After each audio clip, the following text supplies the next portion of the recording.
నమస్తే. మన దగ్గర ఈ మధ్యకాలంలో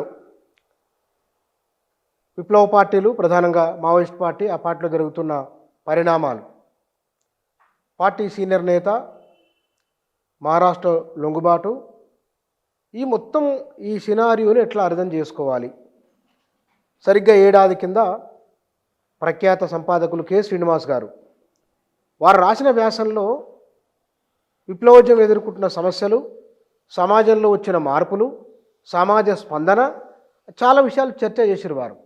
సరిగ్గా ఏడాది అక్టోబర్, పోయిన అక్టోబర్, ఈ అక్టోబర్కు ఈ ఏడాది కాలంలో జరిగిన పరిణామాలు, మన సమాజంలో వచ్చిన మార్పులు ఏమిటి, వాళ్ళు ఎట్లా మారాల్సి ఉండే, లేదు సమాజం ఎటునుంచి ఎటువైపు వెళుతున్నది, ఇత్యాది విషయాల గురించి మాట్లాడదాం. మన దగ్గర కె శ్రీనివాస్ గారు ఉన్నారు, వారితో మాట్లాడదాం. సార్ నమస్కారం. నమస్తే సార్, నిన్న మహారాష్ట్రలో మావోయిస్ట్ పార్టీ సీనియర్ నేత లొంగుబాటు, అనంతర పరిణామాలు, చాలా రకాల చర్చలు వాటి చుట్టూ జరుగుతున్నాయి. సరిగ్గా ఏడాది కింద మీరు రాసిన వ్యాసంలో కనీసం మిగిలండి, మీరు సమీక్ష చేసుకోండి అని ఒక సూచన చేసినారు కదా సార్. ఇవాళ మీరు ఎట్లా దాన్ని జస్టిఫై చేస్తారు? అమిత్ షా గారు 2026 మార్చి కల్లా మావోయిస్టు ఉద్యమాన్ని పూర్తిగా నిర్మూలిస్తాను, శేషం లేకుండా నిర్మూలిస్తానని పదే పదే చెప్తున్న నేపథ్యంలో పోయిన సంవత్సరం అక్టోబర్లో అంతం అయిపోతారు, ఆ తర్వాత ఏమిటి అనే శీర్షికతో ఒక వ్యాసం రాశాను. మీరు మిగిలండి అని చెప్పటం దానికి చివరి వాక్యమే తప్ప వ్యాసం సారాంశం అది కాదు. అంటే నిజంగానే విప్లవ శక్తులు కానీ, వ్యవస్థను బాగా గట్టిగా ప్రతిఘటించే వాళ్ళు కానీ నిర్మూలన అయిపోతారా? అయిపోతే ఏంటి? అయిపోతామని, చేస్తామని చెప్పుకున్న వాళ్ళు నిజంగా చేయగలిగారా? 1990లో సోవియట్ యూనియన్ పతనం అయినప్పుడు చరిత్ర అంతమైపోయిందని వ్యాఖ్యానించిన వాళ్ళు ఉన్నారు. ఇక ముందు చరిత్రే ఉండదని. కానీ అప్పుడు కూడా ఆ సందర్భంలో చాలా వ్యాఖ్యలు వచ్చాయి. ఎక్కడ అంతమవుతుంది, చాలా చోట్ల చరిత్ర నిర్మాణం జరుగుతూనే ఉంది. సమ్మతి అసమ్మతి ఉంటాయి, జరుగుతున్న విషయాలకు ప్రతిఘటన ఉంటుంది. మనుషులేవి ఇక అంతా బాగుంది, ఇప్పుడున్న దాంతో సంతృప్తి పడదాం, ప్రశాంతంగా ఉందామని అనుకోరు. నేను వాళ్ళ జీవితాన్ని మెరుగుపరుచుకోవడానికి, కష్టాల నుంచి బయటికి రావడానికి, మెరుగైన జీవితం కోసం, మెరుగైన అవకాశాల కోసం, తమను తాము వ్యక్తం చేసుకోవడానికి గొప్ప వెసులుబాటు కోసం ప్రయత్నిస్తూనే ఉంటారు. రకరకాలుగా ప్రయత్నిస్తారు. దాంట్లో సాయుధంగా ప్రతిఘటించే వాళ్ళు ఉంటారు, వేరే రకరకాల పద్ధతుల్లో ప్రతిఘటించే వాళ్ళు. ఆ ప్రతిఘటనలన్నీ నిద్రపోతాయి, విశ్రమిస్తాయి అని అనుకోవటం అనేది పొరపాటని 35 ఏళ్ల క్రితం కూడా పరిశీలకులు హెచ్చరించారు. అట్లాగే అమిత్ షా ఇప్పుడు నేను లేకుండా చేస్తాను అంటే, లేకుండా చేస్తే ఏమవుతుంది? సమాజంలో సోషలిజం వస్తుందా? ఇంతకుముందు లేకుండా చేస్తామన్న వాళ్ళు విజయం సాధించగలిగారా? ఈ వ్యవస్థ బాగుంది, మనకు వచ్చే ఈ కనీస వేతనాలు బాగున్నాయి, ఈ భూస్వామ్య దోపిడీ బాగుంది, ఈ కుల వ్యవస్థ బాగుంది, ఇవన్నీ బాగున్నాయని జనం సంతృప్తి చెంది ఉంటారా అని ఈ ప్రశ్నలు వేసుకొని, ఎక్కడ కూడా చరిత్రలో అట్లా జనం సంతృప్తి పడి తమను తాము ఉపసంహరించుకొని ఉన్న జీవితంతో సంతృప్తి పడి జీవిస్తారనే దానికి ఏమీ ఆధారం లేవు అని చెప్తూ చరిత్ర గురించిన ఒక వ్యాఖ్యానం చేశాం. చేసినప్పుడు ప్రభుత్వానికి చెప్తున్నాం, మనం ఇట్లా చేయకండి, వాళ్ళతో మాట్లాడండి, లేదంటే ఏదో ఒక మార్గంలో ఈ సంఘర్షణను ఆపండి అని చెప్తున్నాం. కానీ ప్రభుత్వం వినట్లేదు, ప్రభుత్వాలు వినవు. కానీ మావోయిస్టులు లాంటి వాళ్ళు ఎంత విప్లవవాదులైనా, సాయుధ పంథాలో ఉన్నవాళ్ళైనా, ప్రజలు బహిరంగ ప్రపంచంలో మన సంబంధం లేకుండా ఎక్కడో అజ్ఞాతంగా ఉండేవాళ్ళైనా సరే, వాళ్ళకి మనం చెప్పొచ్చు. చెప్తే వాళ్ళు వింటారు కూడా ఒక్కోసారి. అంటే కనీసం ఆలకిస్తారు. వింటారంటే మనం చెప్పింది ఒప్పుకుంటారండి కదా, వింటారు. కాబట్టి వాళ్ళకి నేనేం చెప్తానంటే, మిమ్మల్ని ఏమో అస్త్రసన్యాసం చేయమని అడగట్లేదు, అంతరించిపోకుండా ఉండడానికి ఏం చేయాలో ఆలోచించండి అని రాశాను. అంటే సర్వైవల్ కూడా చాలా ముఖ్యం. అస్త్రసన్యాసం అనే మాట నేను సాయుధ పోరాటం కాదా అనే అర్థంలో వాడలేదు. అస్త్రసన్యాసం చేయమని అడగట్లేదు అంటే, అస్త్రం ఏది వాళ్ళకి? విప్లవకారులకు అస్త్రం ఏది? వాళ్ళ ఆశయం, వాళ్ళ సిద్ధాంతం, వాళ్ళ సంకల్పం. దానికి తుపాకీ పట్టుకుంటారా, కర్రలు పట్టుకుంటారా అనేది అది వేరే విషయం. అవి భౌతికమైన అస్త్రాలు. అససన్యాసం అంటే మీ విప్లవ పోరాటాన్ని ఆపమని ఎవరు అడిగారు. విప్లవ పోరాటాన్ని ఆపమని అడిగామనుకోండి, నిన్ను నువ్వు రద్దు చేసుకోమని చెప్పడమే కదా. కాబట్టి అట్లా ఎవరు అడగట్లేదు. కానీ మీరు at the same time me survival గురించి కూడా మీరు చూసుకోండి. కానీ దానికి సంబంధించిన చర్చ జరిగిందా, బయట నుంచి పౌర సమాజం వాళ్ళ మీద దాని మీద ఒత్తిడి తీసుకొచ్చిందా మనం చూస్తున్నాం. విరామం కూడా లేకుండా గత సంవత్సర కాలంగా విప్లవకారులు పనిచేస్తున్న ప్రాంతాల్లో తీవ్రమైన ఘర్షణ, హత్యాకాండ ఇవన్నీ జరుగుతాయి. చూస్తున్నాం. 96, 97, 98 వరకు ఆ మధ్యకాలంలో జరిగిన చర్చ, బాలగోపాల్ లేవనెత్తిన చర్చ, ఇవాళ దాన్ని మనం రిలవెన్స్ అనుకోవచ్చా? అంటే సైద్ధాంతిక చర్చ అనేది ఎప్పుడూ జరుగుతూ ఉండవలసిందే. దాని మీద ఒకళ్ళు ఇష్టపడవచ్చు, ఇష్టపడకపోవచ్చు. కానీ సంక్షోభం సమయంలో ఆ శిక్ష తీసుకురావడం అంత సమంజసం కాదు. అంటే అది ప్రత్యేకంగా సంక్షోభం సమయంలో మాట్లాడటం, అంటే నీ మీద ఒత్తిడి ఉంది కాబట్టి, నిర్బంధం ఉంది కాబట్టి ఈ పద్ధతి కరెక్టా కాదా అని ఆ ఒత్తిడిలో నుంచి ఆ సమీక్ష చేసుకోవాలనే పద్ధతి అట్లా వాదించడం సరైనది కాదని నేను అనుకుంటాను. అట్ ద సేమ్ టైం మనం చేస్తున్న మార్గం కరెక్టా కాదా అని వాళ్ళు, మీరు చేస్తున్న మార్గం కరెక్టా కాదా అని ప్రజలు, బయట చూస్తున్న వాళ్ళు, ప్రజల పేరుతో కదా మీరు చేస్తుంది. కాబట్టి ప్రజలు కూడా దాంట్లో లబ్ధిదారులే, స్టేక్ హోల్డర్స్, భాగస్వాములు. కాబట్టి ప్రజలు కూడా ఆలోచిస్తారు, ఈ మీరు చేస్తున్న పద్ధతి కరెక్టా కాదా, ఇంకో రకంగా చేయొచ్చా. వాళ్ళు ఏమో సైద్ధాంతికంగా నిపుణులు కాకపోవచ్చు, కానీ వాళ్ళు దాంతో కనెక్ట్ అవుతున్నారా లేదా చూసుకుంటారు కదా. ఆ ఉద్యమంతో వాళ్ళకు ఒక అనుబంధం కొనసాగుతుందా లేదా చూసినప్పుడు వాళ్ళ అభిప్రాయాలు వాళ్ళకు ఉంటాయి. కాబట్టి ఆ చర్చ ఎప్పుడు జరగాల్సిందే. ఈ ఉద్యమం ఇట్లా ఈ సరైన మార్గంలో నడుస్తుందా, నడిస్తే సరైన మార్గంలో నడవడానికి ఏం చేయాలి, వాళ్ళు ప్రజలతో కావాల్సిన సంబంధంలో ఉన్నారా, ప్రజలంటే ఎవరు, ఇవన్నీ చర్చలు ఉన్నాయి కదా. ఇది ఎప్పుడు జరగాల్సిన చర్చే, ఇది ఇప్పుడే ప్రత్యేకంగా జరగాల్సిన అవసరం ఏం లేదన్న. మార్క్సిజంలో ఖాళీలు ఉన్నాయని ఒకటి, వ్యక్తులకు సంబంధించి కూడా వారు ఒక పదప్రయోగం చేసిండ్రు. వ్యక్తుల పాత్రకు సంబంధించిన విషయం, అప్పుడు రంగనాయకమ్మ గారు వాటి మీద వ్యాసాలు, దాని చర్చ కూడా పెద్ద ఎత్తున జరిగింది అప్పట్లో. మార్క్సిజంలో ఖాళీలు ఉన్నాయి, మానవ ప్రవృత్తి అనేది ఉంటుంది గురించి ఆయన మాట్లాడేది చాలా పెద్ద సిద్ధాంత చర్చ. ఈ సందర్భంలో దాని రెలవెన్స్ ప్రత్యేకంగా ఉంటుందని నేనేం అనుకోవట్లేదు. మా బాలగోపాల్ చెప్పిన దానికి ఇప్పుడు జరుగుతున్న చర్చకు పెద్ద సంబంధం ఉందని నేను అనుకోవట్లేదు. బాలగోపాల్ చెప్పిన దాని మీద నిరంతరంగా చర్చ జరగవలసిందే. మార్క్సిజం మీద, విప్లవ సిద్ధాంతం మీద, దాని మంచి చెడ్డల మీద చర్చ జరగటానికి ఇప్పుడు ఏర్పడిన సంక్షోభ పరిస్థితులకు సంబంధం లేదంటున్నాను. కానీ సార్, ఒక 30 ఏళ్ల కిందకి ఇప్పటికీ తెలుగు సమాజంలో చాలా మార్పులు వచ్చినాయి. ఆ మార్పు అది పరిమాణాత్మకంగా ఉన్నది, గుణాత్మకంగా మన కళ్ళ ముందు కనబడుతున్నది. ఈ విషయాలను వామపక్షాలు, విప్లవ పార్టీలు ప్రాపర్గా వీటిని గుర్తిస్తున్నాయా, కార్యాచరణకు అనుభవించుకుంటాయా అనే ఒక ప్రశ్న ఉన్నది. ఒక్కొక్కళ్ళు భారతదేశంలో నెలకొనున్న పరిస్థితుల గురించి ఒక్కొక్క పార్టీకి ఒక్కొక్క అంచనా ఉంది, ఒక్కో రకంగా పార్టీ నిర్వచిస్తూ వచ్చారు. పెట్టుబడిదారీ విధానం ఉందా, భూస్వామ్య విధానం ఉందా, అర్ధభూస్వామ్య విధానం ఉందా, అర్ధవలస, ఈ భారతదేశ స్వభావం ఏంటి, సమాజ స్వభావం ఏంటి అని చెప్పే దాంట్లో చర్చలు ఉన్నాయి. ఆ చర్చ నా మీద పెద్ద ఆసక్తి ఉన్న చర్చ కాదు. అంటే నిన్న జరిగిన సంఘటన సోషల్ మీడియాలో చాలామంది ఎవరి కామెంట్లు వాళ్ళు చేస్తున్నారు. బహుశా ఆయన వయసు 70 సంవత్సరాల వయసు, మరి ఎక్కువ ఉంది మరి బహుశా. ఈ మొత్తం పరిణామం, అంతమంది రావటం, ఈ రకరకాల కామెంట్లు సోషల్ మీడియాలో కూడా, వాటిని ఒకవేళ మీరు వీటిపైన వ్యాఖ్యానించానంటే కనుక మీరు చెప్పేది ఏమిటి? మల్లోజుల వేణుగోపాలరావు గారు మావోయిస్టు ఉద్యమంలో, మొత్తం భారతదేశ కమ్యూనిస్టు ఉద్యమంలో చాలా ముఖ్యమైన వ్యక్తి, రచయిత కూడా, మనందరికీ తెలుసు. ఆయన మావోయిస్ట్ పార్టీ ఇప్పుడు అనుసరిస్తున్న పద్ధతి మీద ఆయనకు తన విభేదాన్ని, అభిప్రాయ భేదాన్ని లేఖల ద్వారా చెప్తూ వచ్చాడు. వాట్ ఎవర్ ఇట్ ఈస్, ఆయన చెప్పిన దాంట్లో విలువైన అంశాలు ఉన్నాయా, వాటిని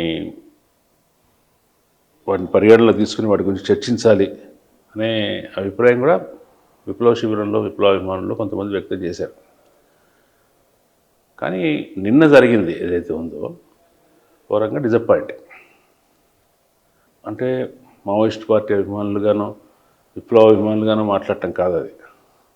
మామూలు బయటి మావోయిస్టు ఆచరణతో సంబంధం ఉండి దానికి ప్రభావితమయ్యి దాన్ని ఒక సమాజంలో ముఖ్యమైన శక్తిగా పరిగణించే బయటి సమాజం ఉంది కదా, బయటి సమాజం కూడా నిన్న వేణుగోపాల్ లొంగుబాటు దృశ్యాన్ని, సన్నివేశాన్ని కొంచెం బాధతో, ఆవేదనతో, ఎంబరాస్మెంట్తో చూశారు. ఎందుకు చూశారంటే విప్లవోద్యమం తనకు సంబంధించి, తన ప్రవర్తనకు సంబంధించి కొన్ని విలువలని, ప్రమాణాలని, ఏదో బెంచ్ మార్క్స్ ఉంటాయి, ఇట్లా ఉండాలి, ఇట్లా ఉండాలి. ఈవెన్ లొంగిపోయే సందర్భంలో కూడా ఇట్లా ఉండాలి, ఇట్లా ఉండాలి. వాటికి భిన్నంగా జరిగిన సన్నివేశం అనేది కొంచెం మావోయిస్ట్ అభిమాని కాని వాళ్ళు కూడా అయ్యో అనిపించినట్టుగా జరిగింది. ఆ విషయంలో ఆయన జాగ్రత్త తీసుకొని ఉండాల్సింది. బహుశా అంత జాగ్రత్త తీసుకోవడానికి అవకాశం లేకపోయిందేమో, అది మనకు తెలీదు. కానీ ఆప్టిక్స్ అనేది చాలా ముఖ్యం. దృశ్యాలు అవి కలిగించే సంకేతాత్మకత, వాటికి ఒక అర్థం ఉంటుంది కదా. ఆయన నవ్వాడు, ఆ నవ్వుకు ప్రజలు ఒక అర్థం తీసుకుంటారు. కాబట్టి ఇట్స్ క్వైట్ డిసప్పాయింటింగ్.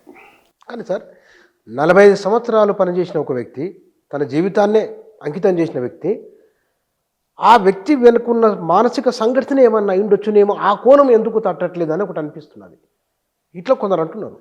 అది ఆయన బయటకు వచ్చి ఏం జరిగిందో బయటకు వచ్చి ఆయన మాట్లాడితే కానీ, ఆయన బయటికి రావటానికి, లోపల అంతర్గతంగా ఆయనకు చర్చ పెట్టడానికి, లోపల ఎటువంటి స్పందన వచ్చింది, లోపల ఆయన ప్రాసెస్ ఏమిటి, ఎట్లా బయటికి వచ్చాడు, వీటికి సంబంధించిన సమాచారం అంతా బయటికి వస్తే కానీ మనం ఏమీ చెప్పలేం. ఒకటి, ఆయన ద్రోహం చేయడానికి ఇదంతా చేశాడు అనే వాళ్ళకి సమాచారం ఉందేమో నాకు తెలియదు.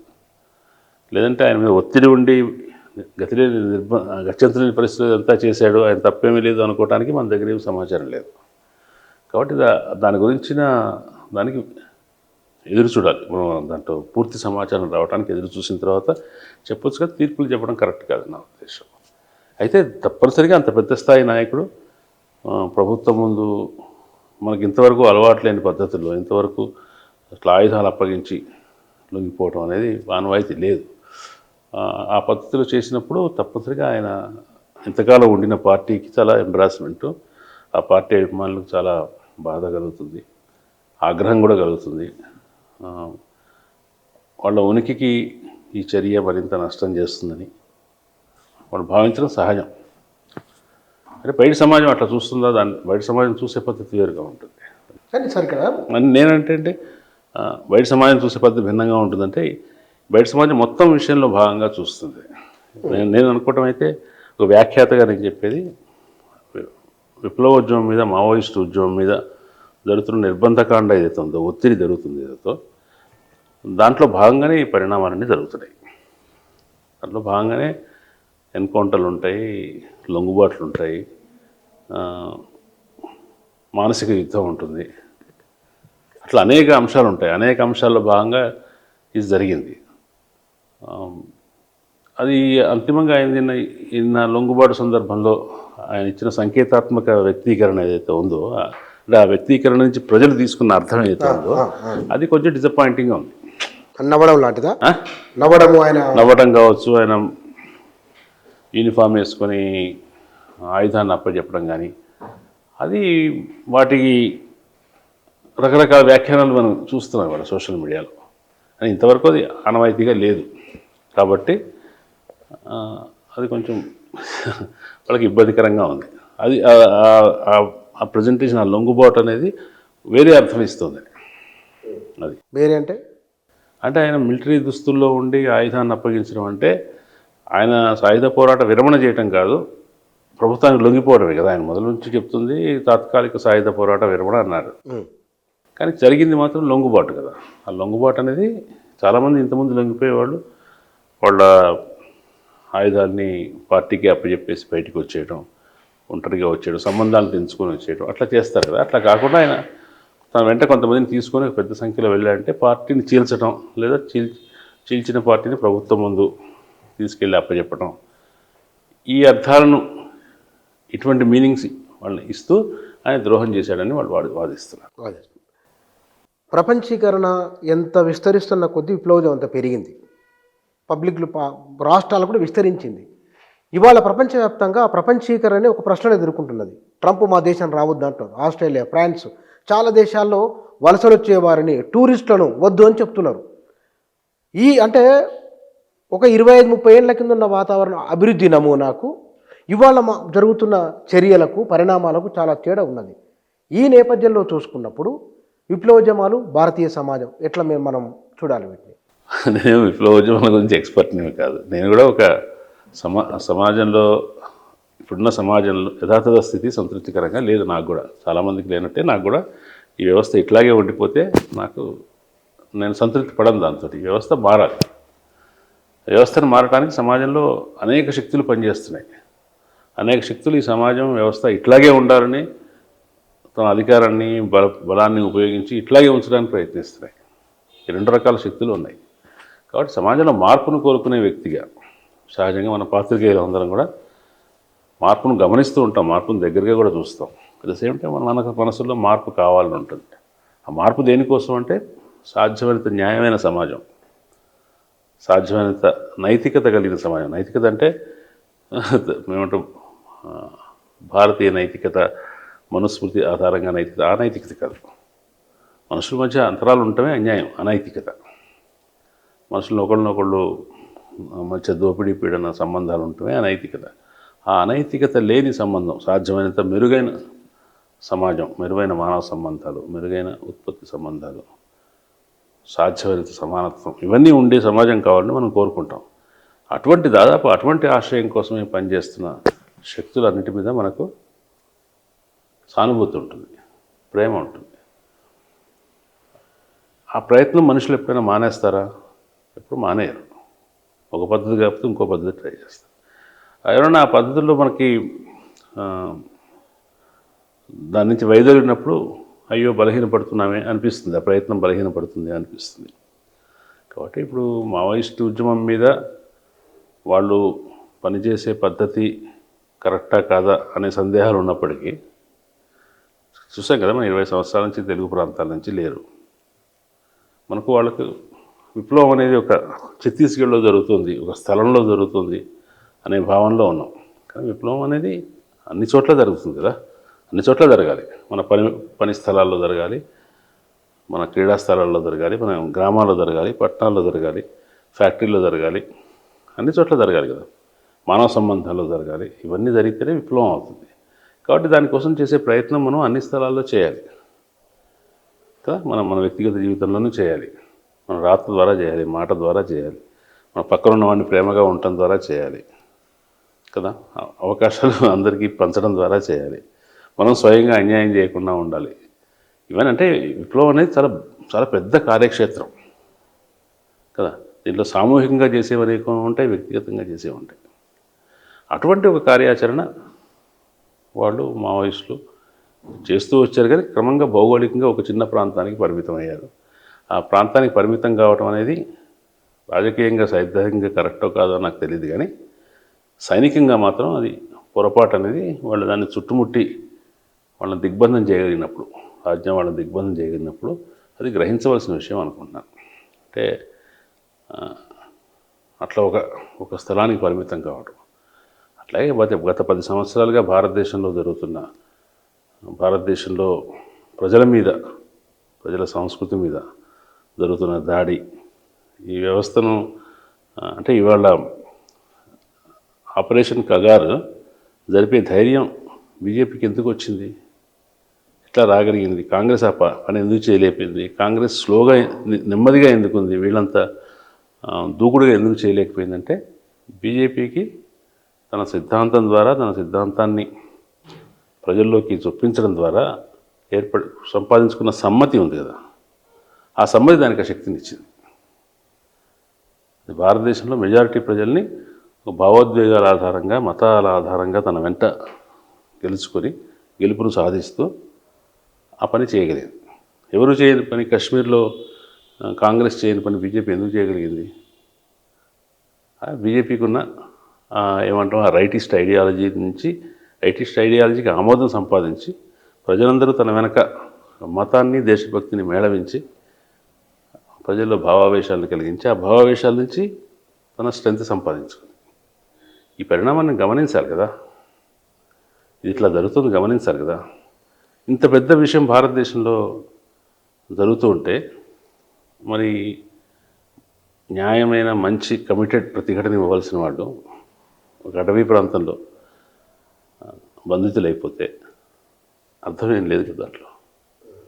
ఇంత పెద్ద క్షేత్రం ఉంది కదా, ఇంత పెద్ద క్షేత్రం ఉంది. ఇప్పుడు ఢిల్లీ విద్యార్థులు ఉన్నారు, రైతులు ఉన్నారు, ఢిల్లీ రైతు పోరాటం జరిగింది, దేశమంతా మాట్లాడగలిగే వాళ్ళంతా జైళ్ళల్లో ఉన్నారు, విద్యార్థి నాయకులు 5 ఏళ్ళ నుంచి 6 ఏళ్ళ నుంచి జైల్లో ఉన్నారు, మైనార్టీలంతా భద్రతలో ఉన్నారు. ఈ రంగాలన్నీ, ఈ రంగస్థలాలన్నింటినీ అనాథలుగా వదిలేసి ఒక రంగస్థలానికే పరిమితం కావటం, ఆ రంగస్థలం ముఖ్యం కాదని కాదు, కానీ వాళ్ళ మనం అక్కడ ఆదివాసులను రక్షించలేకపోతున్నాం, అక్కడి వనరులను కూడా రక్షించలేకపోతున్నారు. కాబట్టి సంకల్పం మంచిదే, ఆశయం మంచిదే, బహుశా దానికి కష్ట నష్టాలు, సాధక బాధకాలు, పర్యవసానాలు వాళ్ళే అనుభవిస్తారు. కాబట్టి వాళ్ళ వ్యూహరచన కూడా తప్పుపట్టేదేమీ లేదు. కానీ మనకు కనిపిస్తుంది కదా, ఇది వీళ్ళు ముఖ్య పాత్ర వహించలేకపోతున్నారు, రాజకీయ నాయకత్వం దేశానికి అందించలేకపోతున్నారు. సార్, ఇక్కడ మిగతా కమ్యూనిస్టు పార్టీలు ఎక్కడ వెనుకబడిపోయినాయి? ఒక 40-50 ఏళ్ళ కింద కమ్యూనిస్టుల ప్రభావం లేని పర్సన్ లేడు, ప్రత్యక్షంగా పరోక్షంగా ఆ ప్రభావంతో ఉన్న వాళ్ళే మెల్లిగా మెల్లిగా మెల్లిగా మెల్లిగా వాళ్ళు మొత్తం. ఏ కారణం ఏమై ఉండొచ్చు? ఎక్కడ పొరపాటు జరిగింది? అదే కదా భయం. నక్సలైట్లకు, మావోయిస్టుల భయం ఏంటంటే, మేము ఈ పోరాటాన్ని వదిలేస్తే, లేదా పార్లమెంటరీ పద్ధతిలోకి వస్తే, పార్లమెంటరీ పద్ధతిలోకి వచ్చినా రాకపోయినా ఈ సాయుధ పోరాటం వల్ల వచ్చే ఒక కమిట్మెంట్ కానీ ఒక లక్షణం ఉంది, అది దాన్ని వదిలేస్తే మేము కూడా క్రమంగా వ్యవస్థ మమ్మల్ని కూడా తమలో కలిపేసుకుంటుంది, జీర్ణం చేసుకుంటుంది. ఎట్లాగైతే సిపిఐని, సిపిఎంని క్రమంగా పోరాటం చేయవలసినంత వేగంగా, తీవ్రంగా, ఉధృతంగా, కమిటెడ్గా చేయకపోతే క్రమంగా మనం దానిలోకి వెళ్ళకపోతే అది మనలోకి వచ్చేస్తుంది, మనలోకి వ్యవస్థ ప్రవేశిస్తుంది. ప్రవేశించినప్పుడు రాజీలు పట్టడం మొదలవుతుంది. వీడు మంచివాడా, వాడు మంచివాడా, ఎవరు ఎక్కువ మంచివాడు లేదా ఎవరు తక్కువ చెడ్డవాడు చూసి వాడితో పొత్తు పెట్టుకోవాలనిపిస్తుంది. ఇది క్రమంగా వ్యవస్థలోకి మనం జీర్ణం అయిపోతాం. కానీ ఇక్కడ అది సిపిఐ, సిపిఎం విషయంలో జరిగింది. కాబట్టి మనం దానికి దూరంగా ఉండాలి, రివిజనిజం అనేదాన్నో, లేదంటే మనం కమిట్మెంట్ని పలచపరుచుకోకూడదు అనేది ఈ విప్లవ కమ్యూనిస్టుల వాదన. కానీ సిపిఐ, సిపిఎంలు వాళ్ళు అంటే పరిస్థితిని గుర్తించడంలో, అంచనా వేసుకోవడంలో, తమను తాము ఆత్మవిమర్శ చేసుకోవడం లెక్కనో దెబ్బతిన్నారని అర్థం. అట్లా ఏం లేదు. నువ్వు ఒక విప్లవకారుడికి ఉండే లక్షణాలు ఉన్నాయి కదా. మీరు ఒకసారి పాణి రాసిన జనతన రాజ్యం పుస్తకం చదవండి. లోపల వీళ్ళు నిర్మించిన జనతన రాజ్యం, ఈ మల్లోజుల వేణుగోపాలే దానికి రూపకర్తల్లో ఒకడు. అది అక్కడ ఎట్లా ఉండినాయి, సంబంధాలు ఎట్లా ఉన్నాయి, ప్రజలు ఎట్లా ఉన్నారు, వీళ్ళు తీసుకొచ్చిన రిఫార్మ్స్ ఏమున్నాయి, వీళ్ళు ఎంత పట్టింపుతో చాలా విషయాలు చేశారు, అన్నీ వదిలేసి ఒక పని కోసం జీవితాన్ని అర్పించడం అంటే వాడు స్వార్థాన్ని చాలా సాధ్యమైనంత ఎక్కువగా జయించిన వాడి కింద లెక్క. జనజీవన స్రవంతిలోకి రాసి మామూలు జీవితంలోకి వచ్చారనుకోండి, దాంట్లో స్వార్థం తప్పనిసరిగా ఉంటుంది కదా. కొంతకాలం స్వార్థం పెరుగుతుంది, స్వార్థాన్ని, రాజకీయాన్ని మేళవిస్తాం అనుకోండి. కాబట్టి కానీ అంటే పార్లమెంటరీ విధానంలో రావడం, బయటి ప్రపంచంలోని పద్ధతులకు మనం లోబడి పనిచేయడం మొదలు పెడితే బయటి ప్రపంచం పద్ధతులే మనల్ని ఆవరిస్తాయి, మనల్ని ఓవర్టేక్ చేస్తాయి. దీనికి భయపడి ఎన్నాళ్ళని ఉండగలరు అట్లా? దానికి ఇంకో కౌంటర్ ఆర్గ్యుమెంట్ ఏంటంటే, మీకు వీళ్ళ బయటికి వచ్చి జనజీవన స్రవంతిలో ఉండటం వల్ల ఏం ఉపయోగం లేదని నిరూపణ అయింది కదా. సిపిఐ, సిపిఎం కానీ, తర్వాత మొన్న వచ్చిన సిపిఐఎం లిబరేషన్ కానీ, అన్ని పార్టీలు విప్లవ పంథా నుంచి బయటకు వచ్చినవే. వాళ్ళ వల్ల ఏదో ఒరిగేది ఏమి లేదని తెలిసిపోయింది కదా, మళ్ళీ మమ్మల్ని రమ్మంటారేంటి అని వాళ్ళు అడుగుతున్నారు. సాయుధ పోరాటం వల్ల కూడా పెద్ద గణనీయమైన ప్రోగ్రెస్ సాధించలేదని మనకు అర్థమవుతుంది. నిర్ణయాత్మకమైన విజయాలు సాధించలేదు, విజయాలు అసలే సాధించలేదని కాదు. తెలంగాణ సాయుధ పోరాటం వల్ల విజయాలు వచ్చినాయి, నక్సల్బరీ వల్ల విజయాలు వచ్చినాయి, దేశంలో బలహీనులకు రక్షణగా ఏర్పడిన అనేక చట్టాలు, అనేక మార్పులు, సామాజికమైన మార్పులు, అట్లే సంఘంలో విలువల్లో వచ్చిన మార్పుల్లో కమ్యూనిస్టు ఉద్యమాల దోహదం చాలా ఉంది. విజయాలు లేవనట్ల, కానీ నిర్ణయాత్మకమైన విజయాలు భౌగోళికంగా కానీ, రాజకీయంగా కానీ నిర్ణయాత్మకమైన విజయాలు సాధించగలిగారా? లేదు కదా. కాబట్టి సాయుధ పోరాటం కూడా నేను ఎండార్స్ చేయలేం కదా అని దానికి కౌంటర్ ఆర్గ్యుమెంట్ ఉంది. ఉంది. కానీ ఇక్కడ ఆర్ఎస్ఎస్ గురించి, బీజేపీ గురించి చాలా సందర్భాల్లో మాట్లాడి వారు ఎంత బలం ఇందాక ఒక సమ్మతి ఉంది అని అన్నారు కదా. ఇదే భారతీయ వాళ్ళకు సమ్మతికి కారణం ఏమిటి? భారతీయ తాత్వికతను వాళ్ళు పట్టుకోవడం. ఇది భారతీయ తాత్వికత, ఈ తాత్విక చింతన మనసు నిలబెడతాయని చెప్పడం. ఇదే తాత్విక చింతనలో ఇప్పుడు వీళ్ళు చెప్తున్న చాలా సిద్ధాంతాలకు అనుగుణంగా ఉన్నవారు ఉన్నారు. బసవేశ్వరుడు ఉన్నారు, స్వామి వివేకానంద ఉన్నాడు, వీరబ్రహ్మం గారు. ఆనాడు సమాజాన్ని వాళ్ళు చెప్పలే. బుద్ధుడు ఇప్పుడు మార్క్స్ ప్రపంచాన్ని ఆయన చాలామంది నిర్వచించడు కానీ ఎట్లా మార్చాలో చెప్పలేదన్నాడు. కానీ బుద్ధుడు ఎట్లా మారాలని కూడా చెప్పిండు. బసవేశ్వరుడు మారి చూపించిండు. వివేకానంద ఆయన మారుతూ చెప్పిండు ఆయన. మరి ఇట్లాంటివి ఎందుకు వీళ్ళు పట్టుకోలేకపోయినరు? ఒకవేళ పట్టుకుంటే ఎట్లా ఉండేది? మీరు ఇందాక చెప్పిన దాంట్లో ఆర్ఎస్ఎస్ కానీ బీజేపీ కానీ భారతీయ తాత్వికతను ఆశ్రయించి పనిచేశారన్నారు కదా. అది వాళ్ళకు పెద్ద ప్రశంసే కానీ వాస్తవం కాదు. భారతీయ తాత్వికత వేరు, ఆర్ఎస్ఎస్ బీజేపీ తాత్వికత వేరు. భారతీయ తాత్వికతలో కూడా భౌతికవాదం, భావవాదం ఉన్నాయి. భారతీయ తాత్వికతలో కూడా ప్రజల పక్షం ఉన్న తత్వశాస్త్రం ఉంది, తర్వాత ఆధ్యాత్మిక భావవాద తత్వశాస్త్రం ఉంది. ఈవెన్ సంప్రదాయ ఆధ్యాత్మిక సనాతన తత్వశాస్త్రాన్ని కూడా ఆర్ఎస్ఎస్ బీజేపీ వాళ్ళు పెద్దగా గౌరవించరు. ఇవాళ వ్యవస్థలో ఉన్న అంతరాలని, ఇవాళ వ్యవస్థలో రాజకీయంగా సామాజికంగా పనికొచ్చే ఆలోచన విధానాన్ని సమర్థించే అంశాలను మాత్రమే గతంలోని తత్వశాస్త్రం నుంచి వాళ్ళు తీసుకుంటారు. కాబట్టి ఇది వీళ్ళు కొత్తగా, ఇది నవీన ఆధునిక తత్వశాస్త్రం వీళ్ళది. ఓకే. అయితే వాళ్ళు ప్రజల్లో ఆల్రెడీ ఉనికిలో ఉన్న అభిప్రాయాల్ని, ప్రజలకి ఆల్రెడీ పుట్టుకతో ఏర్పడిన అభిప్రాయాలని, విలువలని ఈజీగా సమకూర్చుకోగలిగిన విలువలు కొన్ని ఉంటాయి. అనామలీస్, కాంట్రాస్ట్లు చూడటం ద్వారా కొన్ని విలువలు ఈజీగా నమ్ముతారు జనాలు. అటువంటి ఫండమెంటలిస్ట్ విలువలు అంటాం, విశ్వాసాలు. ఆ విశ్వాసాలని ఆధారం చేసుకొని వాళ్ళు ఈజీగా సంపాదించగలుగుతారు. కమ్యూనిస్టులు ప్రజల్లో తమ సంపదని సంపాదించుకోవడం చాలా కష్టం. ఒక గ్రామంలోకి వెళ్ళి, గ్రామంలో నిశ్చితమైన ఆర్థిక వ్యవస్థ, అంతరాల వ్యవస్థ ఉండి, ఆధిపత్య వ్యవస్థ ఉన్నప్పుడు అక్కడ ప్రవేశించి అణిగి ఉండడమే అలవాటైన వాడికి నువ్వు తిరుగుబాటు చేయమని చెప్పడం, దీన్ని మార్చొచ్చు అని చెప్పడం, ఆ నమ్మకం కలిగించడం చాలా పెద్ద విషయం భౌతికంగా. సేమ్ ఆలోచన విధానాలకు వచ్చేసరికి పుట్టినప్పటి నుంచి ఆస్తికులుగా ఉండి కులమతాలను నమ్మి ఇవన్నీ సహజమే అనుకున్న వాళ్ళలో భౌతికవాదాన్ని తీసుకురావడం చాలా కష్టం. కాబట్టి కమ్యూనిస్టుల ప్రయత్నానికి సమయం చాలా పడుతుంది. వాళ్ళు విజయం సాధించినంత ఈజీగా వీళ్ళు సాధించలేదు. అంటే అదే సార్, కష్టమైంది. కానీ ప్రయాణించే మార్గం మీరు అన్నారు భారతీయ తాత్వికతలో కూడా 2 శిబిరాలు ఉన్నాయని. మరి ఇంకో శిబిరం ఇప్పుడు ప్రజల దగ్గరికి వెళ్ళడానికి, ఒప్పించడానికి వాళ్ళ జీవితంలో ఉన్నది ఉంది కదా సార్. శివాజీ ఉన్నాడు. శివాజీని ఎట్లా చూస్తున్నారు? వివేకానంద ఎట్లా చూస్తున్నారు? వివేకానందుని చరిత్రలో జరిగింది ఏమిటి? ఇవి ఎందుకు చెప్పాలి? నేను సాంస్కృతిక రంగంలో తప్పనిసరిగా మీరు చెప్పినట్టుగా సాంస్కృతిక రంగంలో కమ్యూనిస్టుల ఆచరణ, ఆలోచన విధానం భిన్నంగా ఉండాల్సింది. దాని భారతదేశం లాంటి దేశంలో ప్రజల దగ్గరికి వెళ్ళటానికి సంస్కృతి చాలా ఆర్థిక అంశాల కంటే కూడా, ఆర్థిక అంశాలతో పాటు కూడా సంస్కృతి చాలా ముఖ్యమైన వాహిక. దాని విషయంలో నిర్లక్ష్యం జరిగింది. ఆ విషయంలో కొంత రెసిస్టెన్స్ కూడా ఉండింది. ఇప్పుడన్నా ఆ రెసిస్టెన్స్ అధిగమిస్తున్నారని అనుకుంటున్నాను. ఎందుకంటే ఆ ఫీల్డ్లో పనిచేయాలి, కల్చరల్ ఫీల్డ్లో పనిచేయాలి అనేది ఈ పునాది ఉపరితలం సిద్ధాంతాలు తెలుసు కదా. వీటన్నిటి కారణంగా వీటి వల్ల ఉండే అనేక ఆలోచనల్లో ఉండే అవరోధాల కారణంగా చేయలేకుండా పోయారు. అది భవిష్యత్తు చేయాలి. చేయకపోతే ప్రజలతో ఎట్లా కనెక్ట్ కావాలి? ఈ కొత్త సిచ్యువేషన్స్ వచ్చినాయి కదా.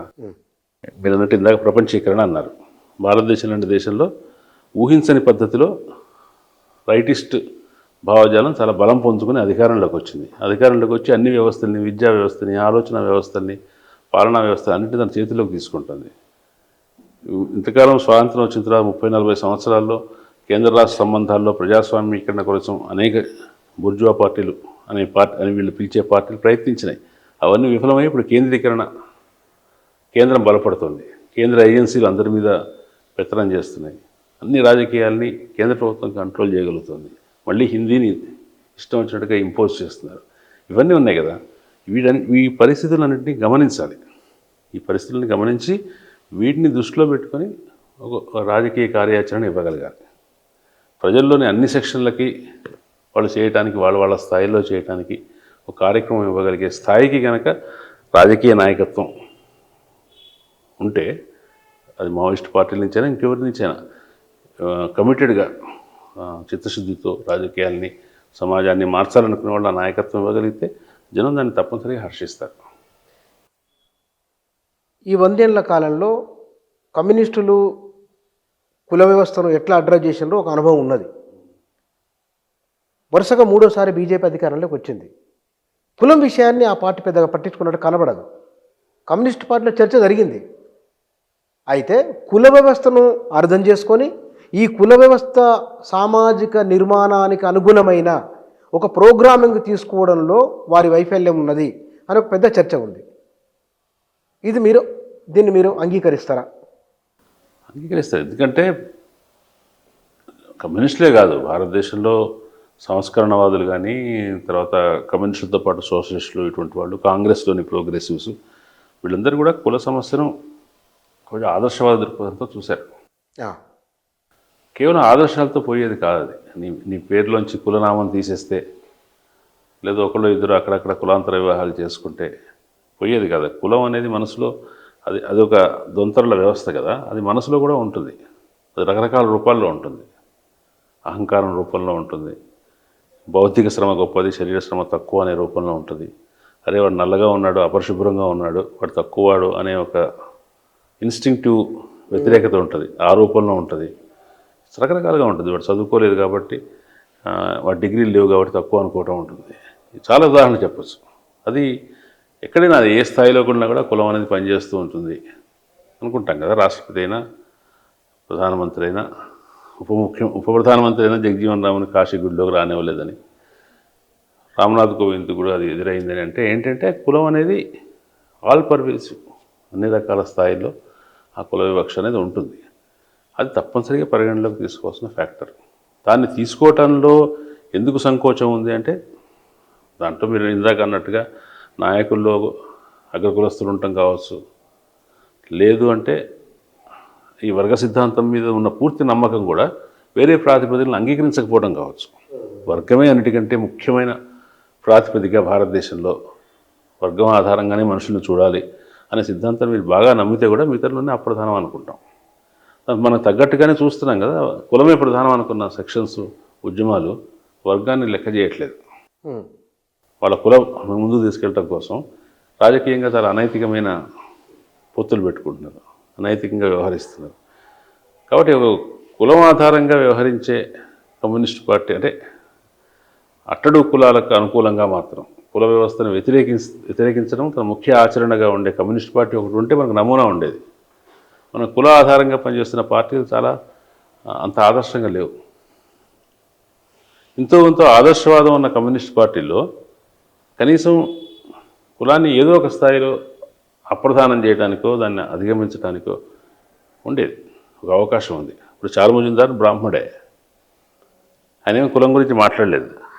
కానీ గ్రామంలోకి వెళ్ళి భూమి లేని రైతు కూలీలతో మాట్లాడండి, భూమి లేని కూలీలు మనకు చాలా ముఖ్యమైన వాళ్ళు, వాళ్ళ దగ్గర ఉండండి, వాళ్ళను మీ సైన్యంగా మార్చుకోండి అన్నాడు. భూమి లేని కూలీలు అంటే అంటే వాళ్ళకి అది తెలీదు.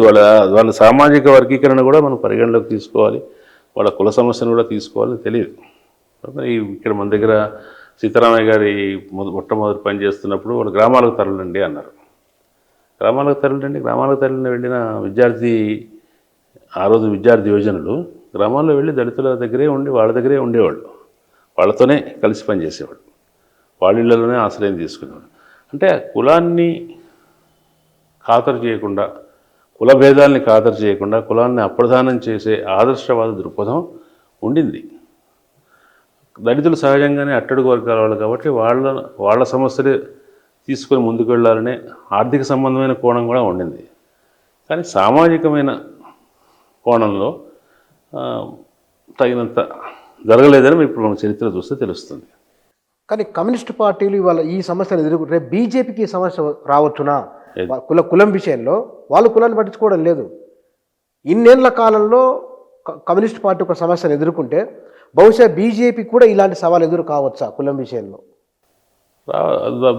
బీజేపీ యథాతథ స్థితిలోని నిచ్చెనమెట్ల కుల వ్యవస్థని వ్యతిరేకించదు కదా. అత్యధికులు భారతదేశంలో ఆ అంతరాలను వ్యతిరేకించరు. నార్ల వెంకటేశ్వరరావు అన్నాడు, భారతదేశంలోని కుల వ్యవస్థ గొప్పతనం ఏమిటంటే అట్టడుగా ఉన్నవాడు అయ్యా నేను అంటరాని వాడిని, అయ్యా నన్ను ముట్టుకోకండి అని తనే అంటాడు. అట్లా అనేట్టు చేయటమే ఆ వ్యవస్థ గొప్పతనం అని. కాబట్టి భారతదేశంలో అన్ని కులాల వాళ్ళు పై కులం వాడు గొప్పవాడని, రెండో కులం వాడు తక్కువవాడని, అట్టడు కులం వాడిని అధముండని అనుకుంటారు బై డిఫాల్ట్. చేస్తారు, అనుకుంటే చేస్తారు కదా.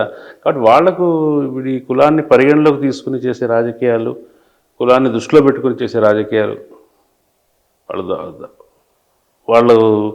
వాళ్ళకేం ఇబ్బంది ఉండదు దానివల్ల. భావోద్వేగం ఎన్నాళ్ళు ఉంటుంది? అవసరము, మనిషి అవసరము, ఆకలి, ఆత్మగౌరవం కొన్ని ఉంటాయి కదా. ఎన్నాళ్ళని వీళ్ళు చెప్పే మాట అంటే వాళ్ళు అదే కాకుండా వాళ్ళు ఇంకో పని చేస్తున్నారు కదా. బీసీలు ఉన్నారు, శూద్ర కులాలు ఉన్నాయి. శూద్ర కులాలకు హిందూ మతంలో తగిన పరిగణన లేదు అని మనం బయట నుంచి విమర్శిస్తాం. ప్రోగ్రెసివ్ అనుకునేవాళ్ళు వాళ్ళు దాన్ని ఒప్పుకోరు కదా. కానీ వాళ్ళు శూద్రులకు శూద్రుల్లోనే ఎక్కువ హిందూ మత భావాలను కలిగించి వాళ్ళని సామాజికంగా తాము ఎలివేట్ అయిన ఫీలింగ్ కలిగించడానికి ప్రయత్నం చేస్తున్నారు కదా. ఇప్పుడు బీహార్లో, యూపీలో ఏం చేశారు? అక్కడ ఆల్రెడీ బీసీ వర్గాలు 30-40 సంవత్సరాల నుంచి అధికారంలో ఉన్నాయి ఏదో రూపంలో. వాళ్ళ అధికారం ఉన్నప్పుడు వాళ్ళ అధికారంలో భాగం దొరకని కింది తరగతి బీసీ వర్గాలని వీళ్ళు చేరదీస్తున్నారు. సో వీళ్ళకు విప్లవం చేసినట్టు ఉంటుంది, తిరుగుబాటు చేసినట్టు ఉంటుంది, ఉన్న స్థితి నుంచి పైదానికి ప్రమోషన్ వెళ్ళినట్టు ఉంటుంది. ఈ వెళ్ళిన వాళ్ళందరూ మరి ఈ బీజేపీ జెండా కింద తాము కూడా హిందువులమయ్యాం అనే భావన కలుగుతుంది. పూర్తిస్థాయి హిందువులమయ్యామని. ఆ పూర్తిస్థాయి హిందువులు కావడానికి ఎక్స్ప్రెషన్ ఏంటి? ముస్లింలను వ్యతిరేకించడం అదొకటి ఉంటుంది. మైనార్టీల విషయంలో మైనార్టీలు తక్కువ వాళ్ళు అనుకోవడం ద్వారా తాము ఎక్కువ వాళ్ళు అయిపోతారు. కాబట్టి వాళ్ళు హిందుత్వ ఎజెండాకు లోబడి, చాతుర్వర్ణ వ్యవస్థకు లోబడి, వాళ్ళకి కింది కులాల మధ్య వాళ్ళకు ఉండేటువంటి అనామలీస్, అంతరాలు ఉన్నాయి కదా, అంతరాలు, పోటీలు, కింది వాడిని పైవాడి రానివ్వకపోవడం, వీటన్నిటిని ఉపయోగించుకొని మ్యానిపులేట్ సోషల్ ఇంజనీరింగ్ చేస్తున్నారు వాళ్ళు. బీహార్లో కూడా ఇప్పుడు చేయబోయేది అదే. వాళ్ళు ఎవరెవరికి పొత్తులో ఎవరెవరికి ఎన్ని ఓట్లు ఇచ్చారు, సీట్లు ఇచ్చారని చూస్తే ఆ క్యాలిక్యులేషన్ మీకు అర్థమవుతుంది. చాలా జాగ్రత్త జరుగుతుంది అది. సార్, భారతీయ సమాజం గమనాన్ని చూస్తే కనుక ప్రశ్నించే వాళ్ళు లేదా 10 మంది కోసం పనిచేసే వాళ్ళు ఇట్లా ఉన్నారు అని మనం చెప్పుకోవాల్సి వస్తుందా? లేకుంటే కనుక ఇది కొంత పురోగమిస్తూ వైవిధ్యాన్ని కాపాడుకుంటూ ముందుకు వెళ్ళవచ్చునా? ఏమనిపిస్తున్నది మీకు? అంటే ఉద్యమాల గురించి ఉద్యమాలు, సామాజిక ఉద్యమాలు, రకరకాల 10 మంది కోసం ఆలోచించే వాళ్ళు ఉంటారు కదా, త్యాగం, అట్లాంటి వాళ్ళు ఏ రూపం అయినా సరే. అదే మామూలుగా 10 మంది కోసం పనిచేసేవాళ్ళు, 10 మంది కోసం ఆలోచించేవాళ్ళు, ఒక సిస్టమేటిక్ చేంజ్ కోసం ప్రయత్నించేవాళ్ళు అందరూ కూడా ఒక కష్టకాలాన్ని ఎదుర్కొంటున్నారు. చాలా తీవ్రమైన నిర్బంధంలో ఉన్నారు. నిర్బంధం రకరకాల రూపాల్లో ఉంది. ఇది బహుశా ఏదో ఒక స్థాయి, కొంత ప్రతి దశ కూడా పరిమిత కాలంలో ఉంటుంది. దాని తర్వాత ఇంకొక దశలోకి మారాల్సిందే కదా. రేపు పొద్దున ఈ నిర్బంధం ఎక్కువ కాలం ఫలితం ఇవ్వదు. ప్రజలు కూడా ఇప్పుడు కూడా చూస్తున్నారు, ఎంతకాలం వాళ్ళని సంతృప్తి పరిచిన భావోద్వేగాల విషయంలో ఇప్పుడు సంతృప్తి పడటానికి సిద్ధంగా లేరు. ఎంతకాలం అంటే మనుషులు ద్వేషించడానికి కూడా విసుగు వస్తుంది కదా ఒకటి. ఎంతకాలం ఎవరిని ఎప్పుడు ఎందుకు నెగిటివ్గా ఆలోచించడం అనేది. కాబట్టి మార్పు వస్తుంది ఒకటి. ఆ మార్పు ప్రజల ఆలోచన పద్ధతిలో రావచ్చు, నిర్బంధాన్ని ఎదుర్కొంటున్న ప్రజల్లో మరింత సంకల్పం పెరగవచ్చు. వీటన్నిటి వల్ల ఉద్యమాలు ఎప్పుడూ ఉంటాయి, ఎప్పుడు తగ్గవు. అయితే ప్రజల్లో అప్పటికప్పుడు స్పాంటేనియస్గా ఎదురైన పరిస్థితులను ఎదుర్కోవటం కోసం తలెత్తే ఉద్యమాలు ఉన్నాయి కదా, వాటిలో దీర్ఘకాలికత లేకపోవచ్చు, కానీ వాటిలో ఒక ఎక్కువ తెగింపు, ఎక్కువ సమిష్టితనం ఇవి కనిపిస్తున్నాయి. మనకు ఢిల్లీ రైతుల ఉద్యమం చూసినప్పుడు అటువంటివి అనిపిస్తున్నాయి కదా. అది ఎంతో నిర్మాణము, ఎంతో కమిట్మెంటు, ఎంతో త్యాగానికి సిద్ధపడే గుణం ఉన్నటువంటి పార్టీల్లో కూడా ఒక దీర్ఘకాలిక దృష్టి ఉంటే, ఒక సర్వైవల్ మోడ్లో ఉంటే,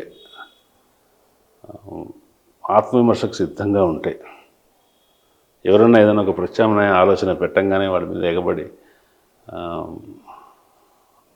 ఒక ట్రోలింగ్ చేయటం, ఆ విమర్శను మొత్తం చేయకుండా ఆలోచించగలిగితే, మొత్తంగా ఆలోచించాలంటున్నాను. ఏదో ఒక ఉద్యమం భవిష్యత్తు గురించి కాదు,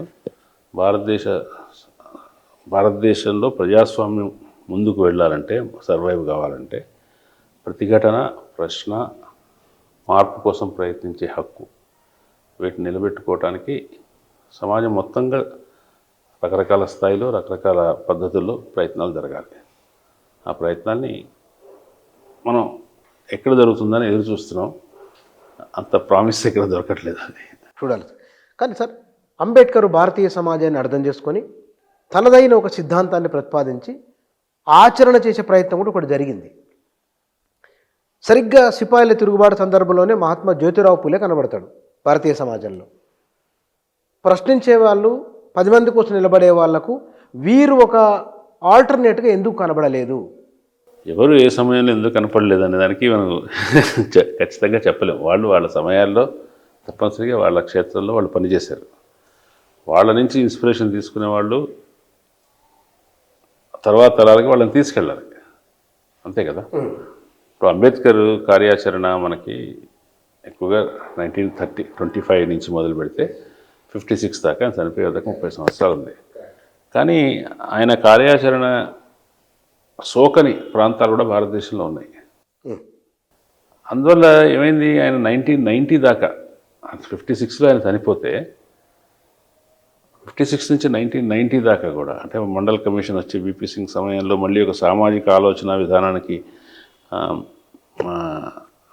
ఒక అవకాశం వచ్చిన అంతవరకు కూడా అంబేద్కర్వాదులు ఉన్నారు. కానీ భారతదేశ రాజకీయాల్లో వాళ్ళ వాయిస్ పరిమితంగా ఉండిపోయింది. చాలామందికి అంబేద్కర్ గురించి తెలియదు. మళ్ళీ ఆయన శత జయంతి సందర్భంగా మనకు భారతరత్న ఇచ్చిన తర్వాత 90 నుంచి గమనిస్తే అది అందరి ఎక్కువ ఆయన ప్రభావం వేసిన కమ్యూనిటీస్ కాకుండా ఎక్కువ విశాల ప్రజానీకానికి ఆయన దగ్గరయ్యారు. సమాజం ఎక్కువగా మాట్లాడటం మొదలుపెట్టింది అతని గురించి. అట్లా బుద్ధుడు 2000 సంవత్సరాల క్రితం, 2500 సంవత్సరాల క్రితం పుట్టి ఆ కాలంలో ఆయన తన ఆచరణ చూపించాడు. సో ఒక ఆలోచన విధానాన్ని, విలువల వ్యవస్థను కూడా చెప్పాడు. ఆయన ప్రభావం ఒక 500 సంవత్సరాలు, 1000 సంవత్సరాలు ఉండి తర్వాత చరిత్ర కాలగర్భంలో కలిసిపోయాడు. మళ్ళీ 19th సెంచరీలో బ్రిటిష్ వాళ్ళు చేస్తున్న అనేక ఆర్కియలాజికల్ పరిశోధనలో, ఈ చరిత్ర పరిశోధనలో ఆయన మళ్ళీ సర్ఫేస్ అయ్యాడు. రైట్ ఆఫ్ ఏషియా పుస్తకం వచ్చిన తర్వాత మళ్ళీ బుద్ధుడి గురించి ప్రపంచానికి తెలిసింది. అంటే కొంతమంది ఏ సమయంలో ఎప్పుడు రిలవెంట్ అవుతారు అనేది మనం చెప్పలేము ఒక చరిత్ర గతిలో. దానికి ఎవరైనా ఉద్దేశపూర్వకంగా ఇంకొకరిని అప్రధానం చేశారా అనేది కూడా ఆలోచించవలసిన విషయం. అంటే ఉద్దేశపూర్వకంగా చేయటం అంటూ ఉండదు, కానీ సమాజంలో డామినెంట్ నెరేటివ్ ఒకటి ఉంటుంది కదా. సమాజంలో ప్రాబల్య కథనం ఒకటి ఉంటుంది. ఆ ప్రాబల్య కథనంలో ఇటువంటి కథనాలు అప్రధానం అయిపోవచ్చు కదా. కాబట్టి అంబేద్కర్ ఎప్పుడు రిలవెంట్ అయ్యాయంటే అంబేద్కర్ ఆశయాల్ని, అంబేద్కర్ వాదాన్ని, సిద్ధాంతాన్ని ముందుకు తీసుకెళ్ళగలిగేంత శక్తి ఉన్న ఆయన ఫాలోవర్స్ సంఖ్య పెరిగినప్పుడు, సమాజంలో గణనీయంగా వాళ్ళు కనపడ్డప్పుడు ఆయన మరింత ప్రస్ఫుటంగా కనిపించడం మొదలయ్యారు. ఎందుకు ఇవాళ అంబేద్కర్ ఒక అనివార్యం అవుతున్నాడు? బీజేపీకి, కాంగ్రెస్కు, అందరికీ ఒక అనివార్యత ఎందుకు అవుతున్నాడు? రీజన్ ఏమిటి? అంటే రాజకీయాలకి, ఇప్పుడున్న రాజకీయాలకు వేటికి కూడా వాటి సొంతంగా వాటికి ఏమి నైతికత లేదు. ఇప్పుడు నైతికతను ఎక్కడి నుంచో అప్పు తెచ్చుకోవాలి. కాబట్టి ఒకప్పుడు గాంధీ నుంచి తెచ్చుకున్నారు, ఇప్పుడు అంబేద్కర్ నుంచి తెచ్చుకుంటున్నారు. ఇంకొక కమ్యూనిస్టులు తెచ్చుకున్న వాళ్ళు కూడా ఉన్నారు. నక్సలైట్లే దేశభక్తులు ఉన్నాడు రామారావు. ఆయనకు నైతికత ఎక్కడి నుంచి తెచ్చుకున్నాడు? ఆయన నక్సలైట్ల దగ్గర తెచ్చుకున్నాడు. కాబట్టి వాళ్ళకి సొంతంగా వాళ్ళు నిలబెట్టుకునే శక్తి లేదు. కాబట్టి వాళ్ళు నమ్మకపోయినా అంబేద్కర్ని ఆయన పేరు చెప్పుకుంటారు. Right sir, thank you sir. Okay, right. ఈ మధ్యకాలంలో జరుగుతున్న చర్చలు రకరకాల అంశాలపైన, ప్రధానంగా విప్లవోద్యమానికి సంబంధించిన వాటిలో భారతీయ సమాజపు ఆలోచనలు అప్పుడు ఇప్పుడు బహుశా రేపు ఎట్లా ఉండవచ్చు, భారత రాజకీయాలలో ఐకానిక్ పర్సనాలిటీస్ వారి నేపథ్యాలు, వారి అవసరము అనివార్యత తదితర అంశాలకు సంబంధించిన విశ్లేషణ ఇది. Thank you.